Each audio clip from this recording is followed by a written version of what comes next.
Hi, welcome back to another stock trading tutorial. This week or today, I'm going to be going over AMC. The other day I was on TikTok scrolling through some comments on someone's video, and they said, oh, there's lots of trades, there's lots of stocks right now. And someone in the comments said, what stocks? There are no stocks to trade right now. This is the worst time for trading, and that's not true. So here's the chart for AMC, but we can do this with any video. And a lot of the criticism I get from these videos is, well, hey, you're looking at an old chart, so it's easy to go back and say, well, yeah, you'd buy it at $10.30 and you'd sell it at $16.64. The thing about these charts is that they're happening in real time, as you can see, right? It's 3:17 p.m. It's Tuesday, June 21st. The markets are open right now. This is an active live chart, just like it was here, just like it was here. So going back and looking at these charts isn't, going back and looking at something and going, well, hindsight, of course. We see this stuff happening in real time, just like we see this happening in real time, just like we see this happening in real time on this chart in the moment while it's happening. So I want to walk you through what I would look for in real time if this was happening or any of this. So for someone who says, hey, there's just no trades, the first thing I look for is relative strength index. That's this guy over here. And anytime the stock is under this line, it is a potential buying opportunity. It's not a guarantee, obviously. So the thing that I would say is a lot of people look at this and they go, well, this is catching a falling knife. You're just guessing. You're just guessing. You're just looking at this and going, well, it's probably going to go up here. If a trade like this makes you nervous, then this probably isn't a good trade for you. On the other hand, you could enter here and just say, hey, if this stock drops 7% from these levels, I'm cutting my loss and I'm getting out, I'm moving on. That's the way I like to trade. I use relative strength as an indicator to buy, along with, after I've purchased it, looking for some other key indicators like very strong volume, breakouts to the upside, like where you see these little green or blue triangles, arrows. And I use relative strength again when the stock is overbought as a indicator of when it might be time to sell and take profits. So you can see here that this stock enters oversold territory. Here, this light gray that you see is pre-market or after hours. Usually I'm not trading in that time, but I would probably take notice of this and go, man, this stock really sold off kind of hard today. Then it moved a little bit sideways. It went down a little bit more, but boy, are we really oversold. I'm going to buy my position here. So let me get the calculator up here and we can walk through some examples here. I'll go through what would happen if you bought 1,000 shares and even just something as small as 100 shares, how this trade could benefit you. So first thing I do, I enter somewhere around here. Let's say, let me move this out of the way a little bit. Let's say I'm entering, the calculator went away. Let's say I'm entering here at around, $10.50. Yes, it gets all the way down to $10.30. That's not that big of a deal. Remember, I'm sticking to 7% stop loss. If it drops 7% from these levels, I cut and I move on. And you can right-click, add drawing, click on. Usually it shows you the text. It stopped doing that recently. Anyway, we can draw down and we can go lower and see somewhere around here where it says 7%, 6.9, 7.11. So around 9.75 is where I would plan on exiting this stock if it were to get to those levels. But as you can see, it doesn't. So I'm going to hold. This is a swing trade for me. I'm going to hold and I'm going to sell when the indicators tell me to sell. We get overbought a little bit here. As you can see, it's right into the close. And it's, let's see, it's around $11.90. If I wanted to make a very quick turnaround, so I'm in at $10.50, I'm out at around $11. Why isn't it showing me there we go. No. 11.90. So let's just say 11.84 because you're never going to get in at the bottom. You're never going to get in at the perfect price. This is around almost 12% gain. That would be somewhere around here. Pretty good. The next trade that I would be looking to make, if I did a quick turnaround, if I was like in, out, I'm out of here. And what did we say it was? 11.80. So I'm buying it at, so I'm selling at 11.80. I'm in at $10.50. That's a $1.30 gain. So $1.30 on even 100 shares in just 2 days is 130 bucks. But if you had 1,000 shares, it's $1,300 in basically a day and a half to 2 days. Not bad. The next trade that we have is, so if you're uncomfortable with this because you feel like it's catching a falling knife, the other option you have is to buy on the breakouts. We get a breakout right here. You can't see it. Well, it's a little hard to see, but see where it makes a V? The red line kind of makes a V. There's one green candlestick that kind of turns bold when I move the cursor over it. That's this breakout on strong volume. So this is your next option here to buy this stock. If you don't want to do it down here, you buy it here at around, oh, I don't know, let's just say $11.10 to make the math easy. And the very next day, this stock shoots up to $12.80 again.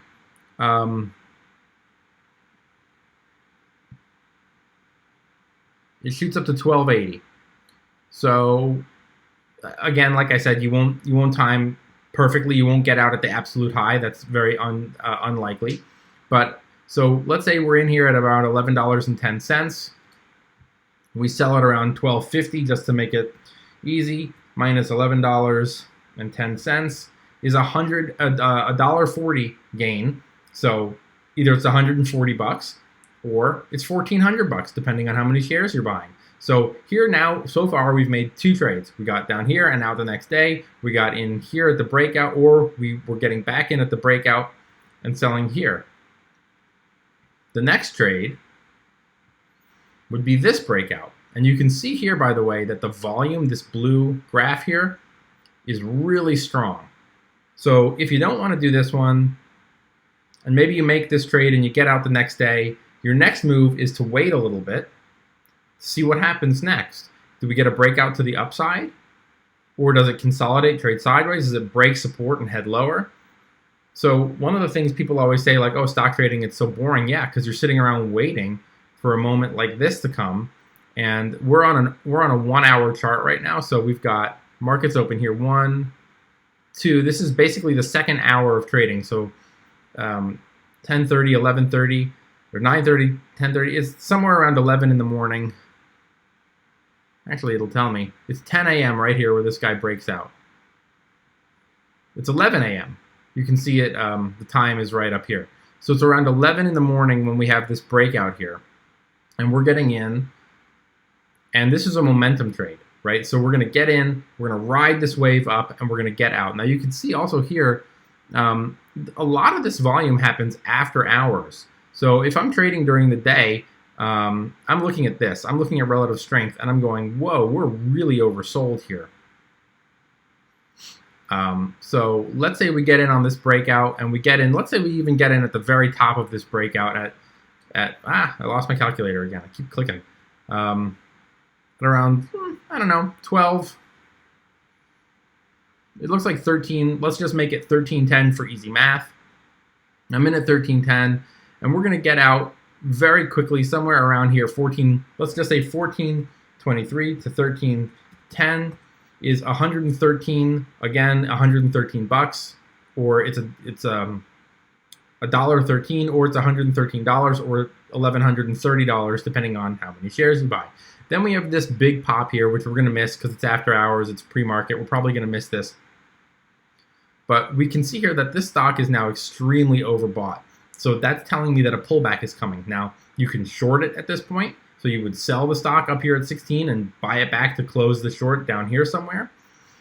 Or you could buy a put. Or you could just sit and wait. That's normally what I do. I don't short stocks that frequently, and I don't buy puts that frequently. So I would just sit it out and wait for a couple things to happen. The first thing I'm waiting to see is if we consolidate and trade sideways, which we're not really doing. We're in a little downtrend. Then we have a little consolidation, then more downtrend. We never get oversold on this big sell-off here. So if I'm waiting for something like this, I might miss a trade. On the other hand, what I do get instead are breakouts. The thing I'll notice about these breakouts is the volume is a lot less. It's almost half what it was here. So it doesn't mean that we're not going to have a run, but if we did have a run and I'm buying it in either one of these breakouts in real time, I'm expecting a small rally, but I'm not expecting anything monstrous like this because the volume is half what it was. So maybe I get in here. What is this? 1265. And the very next day, you can see that it is immediately overbought at the high is 14.20. So let's say we pick it up. Let's say we sell it at like 14, because you're never going to get in at the right time. You're never going to get out at the right time. And we buy it at 12.63. 12.63. It's $1.37. 137 bucks if you have 100 shares, or $1,300 if you have 1,000.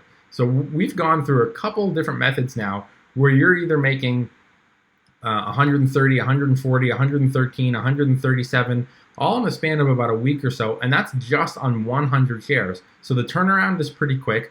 You're getting in at the bottom, you're selling, you're buying in at breakouts, you're selling fairly quickly, you're doing about $100 profit over and over and over and over, or you're doing several $1,000s in profit if you're buying 1,000 shares. Keep in mind, by the way, we're talking about a stock that's $10 here, so 1,000 shares is going to cost you around 10,000 bucks. If you're buying it here at 12 and selling at 14, we're talking about 12,000 or 14,000. It can get pretty expensive, which is why I like to do both $100 and 1,000. Next thing, now that we've exited from this position, again, we wait. We can see that we're overbought, so we're expecting another pullback, which we get. So the first thing I'm going to do is I'm going to say, I'm just going to sit here, I'm going to wait until we're oversold. And sure enough, we get oversold again. So this, for me, is an entry point. I'm going to be buying somewhere in this level, and I don't really care where. I'm not trying to time the bottom. As soon as I notice that it's in oversold territory, I probably wouldn't buy it here. Right when it crosses below, I'm thinking there's probably going to be a little dead cat bounce. It's going to pop, and then it's going to drop back down. I have the ability to sit and wait. I'm going to do that. Maybe I get in somewhere around $11.30. Maybe I even buy it into the strength as it starts to move higher. And you can also see here that the MACD crosses over. This is another indicator of a potential bullish run on the stock.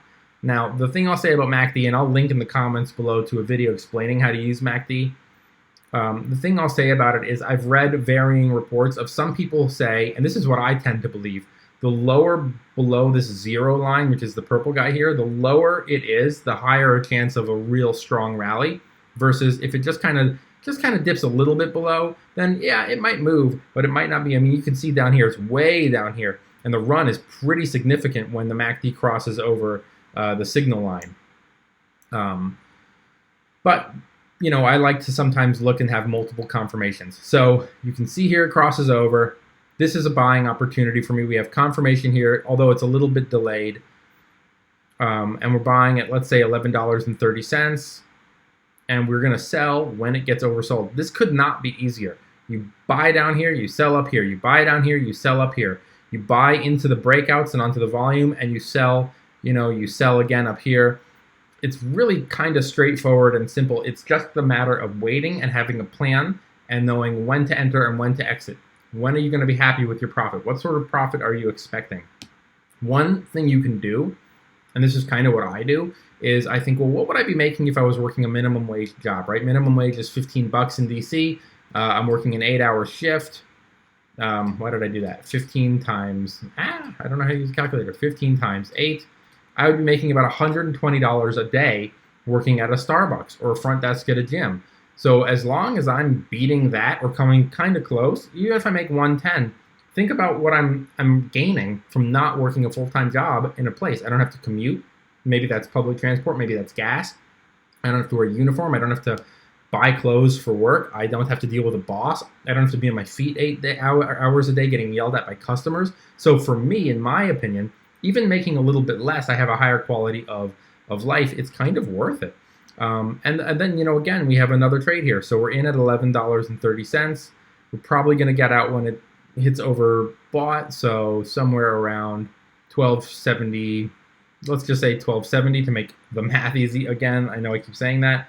And we were in at $11.30. That's another 140 bucks in 1, 2, 3 days. Now, one thing I'll notice is that once we've started to cross over this 200-day moving average, this could be a bullish indicator. So depending on what the volume looks like when we have a trade like this, see how we cross over the yellow line here? This could be very bullish, right? Once you cross over this, it could be an indication that the stock is going to run. The only reason I would be selling here today is because the volume is very, very low compared to this huge volume. So if we had really strong volume and we crossed this 200-day moving average,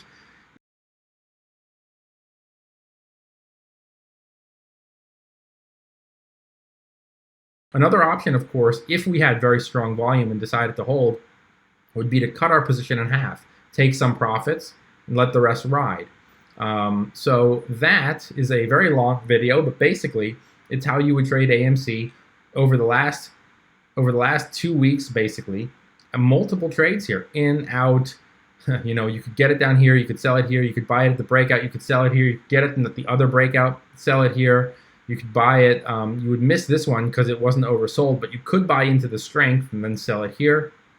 And again, we're oversold, so you could get it down here. And when it gets overbought, sell it again.